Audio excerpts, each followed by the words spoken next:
Olá pessoal, meu nome é Carlos Anderson, sou bolsista do programa Residência Pedagógica da Unilab, onde eu trago aqui para vocês um vídeo sobre Leonardo Fibonacci e onde eu vou trazer a história e um pouco da sua contribuição na matemática, que foi bastante importante. Fibonacci era filho de um rico e influente mercador de Pisa, na cidade onde ele nasceu. Então ele era italiano e nasceu na cidade de Pisa, onde tem aquela famosa torre, né, Torre de Pisa. Primeiramente, vamos iniciar com uma pergunta. Quem foi Leonardo Fibonacci? Leonardo Fibonacci, também conhecido como Leonardo de Pisa, ele foi um matemático italiano nascido do ano de 1170. Ou seja, Leonardo ele é um italiano. Porém, sem uma data específica do seu nascimento, pois, né, naquela época era na base da papel e da tinta. Hoje em dia a gente já tem internet, então nossos dados são bem mais fáceis de ser encontrado e salvo. Ele foi o primeiro grande matemático europeu da Idade Média, ou seja, ele foi considerado um dos grandes matemáticos europeus. Para quem não está muito ligado na história, né, a Idade Média é um período geral da história geral que se inicia no século V, iniciando com a queda do Império Romano do Ocidente e termina no século XV com a conquista de Constantinopla pelo Império Turco Otomano. Mais precisamente no ano de entre 476 e 1456.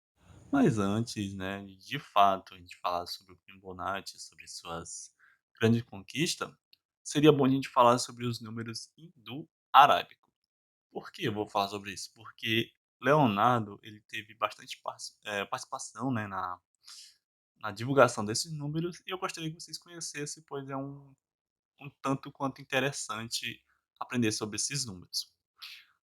Ele foi criado pelo povo hindu e, de acordo com os registros históricos, ele apareceu aproximadamente em 300 antes de Cristo. Então, esses números são bem antigos.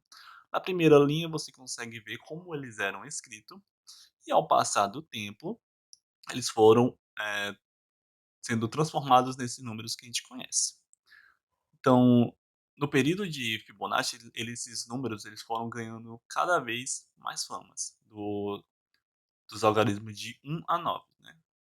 Então, o algarismo zero só foi ser introduzido, né, nesse sistema arábico no depois de Cristo, nos anos 870 depois de Cristo. Então demorou cerca de 1.200 anos depois do surgimento. Então, naquela época, os números de 1 a 9 ele eram bastante para representar quantidades na matemática. Porém, depois de um tempo surgiu esse número zero. Então, como eu falei, aqueles números da primeira linha, né, que eu mostrei anteriormente, eles eram normalmente escritos daquela forma e depois eles foram sendo transformados ou refinados naqueles números que a gente conhece hoje. Então, o porquê será que esses números eram dessa forma, foram refinadas? Como você pode ver na imagem, o número um ele só tem somente um ângulo, como você pode ver lá em cima. O número 2 ele tem 2 ângulos. Quando Então era assim que eles conseguiram, refinar esses números. E o número 3 ele tem 3 ângulos, como você pode notar. O 4, como vocês podem ter percebido, também tem 4 ângulos. O 5, 5. O 6, 6 ângulos, né, como vocês podem notar. O 7 tem 7 ângulos. O 8 tem 8 ângulos também. E o 9, 9 ângulos. Então foi assim, né, que eles foram surgindo, foram sendo refinados.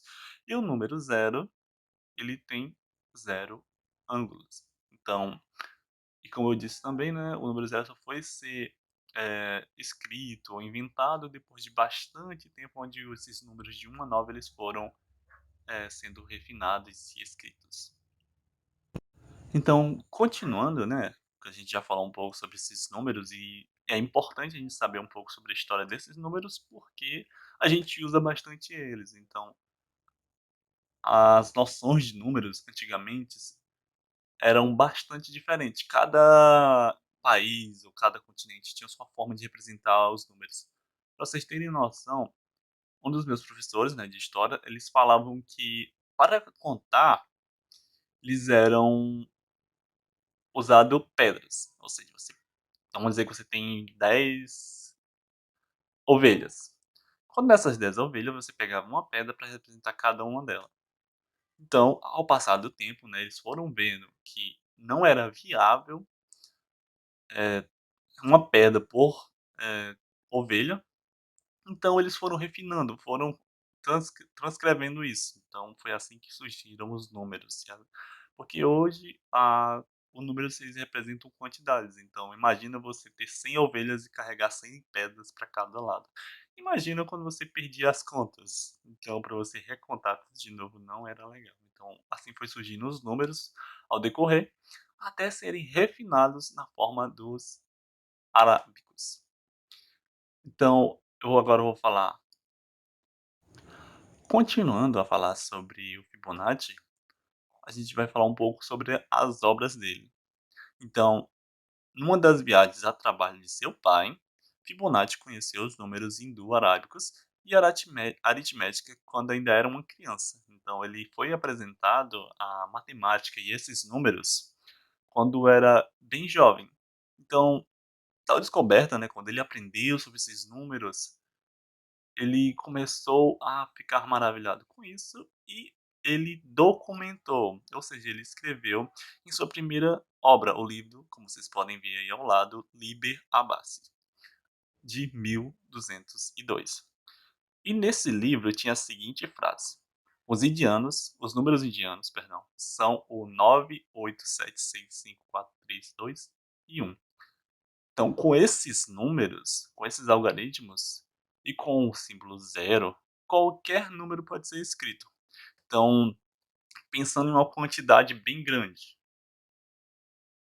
não importa quanto seja essa quantidade, porque a gente não pode chamar logo de número, né? Porque naquela época eles não tinham noção de quantidade.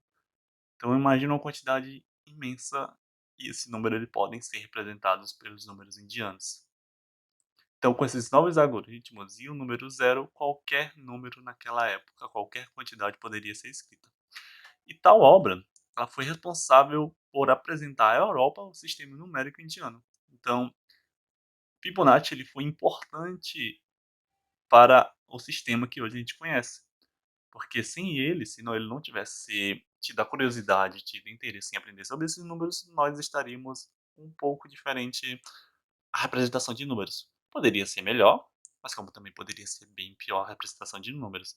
Então, para você que não curte muito matemática, se não fosse por Fibonacci, poderia ter sido bem pior.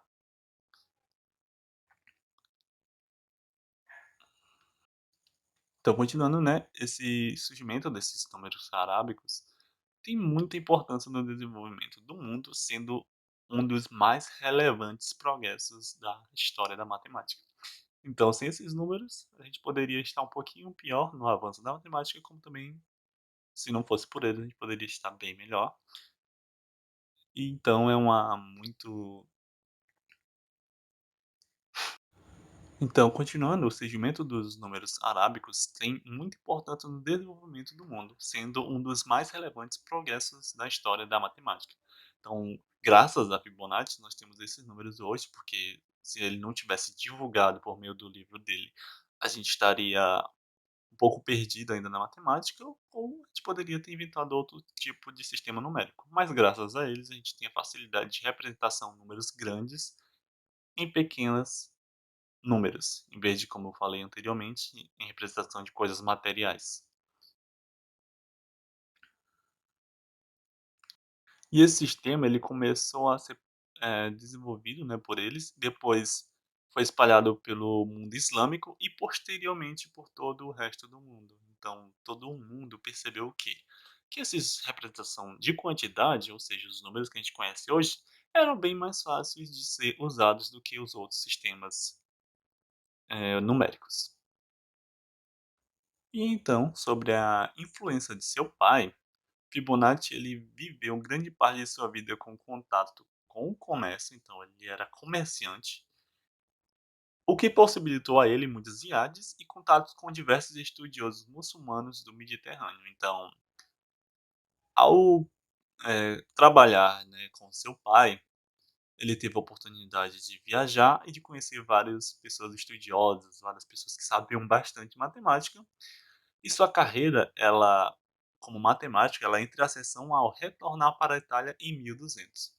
Fibonacci, após ter relacionado alguns problemas matemáticos proposto pela corte imperador, ele alcançou a fama. Então, o auge dele foi ao ponto de ir a um imperador solucionar problemas matemáticos e assim ele alcançou a fama e o conhecimento de todas as pessoas. Então, Fibonacci, ele publica ao todo, durante sua vida, 6 livros, sendo eles tratados sobre álgebra, geometria, aritmética e trigonometria. Publicou também uma obra de contendo comentários sobre o 10º livro da coleção Os Elementos de Euclides. Então, para você que assistiu o vídeo de Euclides, você viu quão importante, né, são os livros e elementos, e ele fez uma coleção somente, comentou um pouco, né, sobre esse livro e o quão importante ele era. E por fim, após o ano de 1228, não é possível encontrar notícias sobre o matemático, com exceção de uma remuneração paga a Fibonacci pela República de Pisa em reconhecimentos pelos serviços prestados à cidade e por suas contribuições valiosas para a contabilidade da República e seus interesses. Então, Fibonacci morre no ano de 1250 na cidade de Pisa. Então, ele teve uma vida bastante interessante, né, ele foi bem influente na nossa vida hoje. E após esse ano a gente não conseguiu, né, eu acho que ele ficou mais quietinho, né, porque Fibonacci ele trabalhou bastante para nos apresentar os números que hoje a gente conhece. Então é isso, galera. Muito obrigado pela atenção. Eu espero que vocês tenham gostado e tenham aprendido a como foi surgindo esses números, como esses números são desenhados. Eu, particularmente, gostei bastante de aprender sobre como os números foi criado, porque eu não sabia, né, sobre isso. Então, eu desejo a todos felicidade e obrigado pela atenção.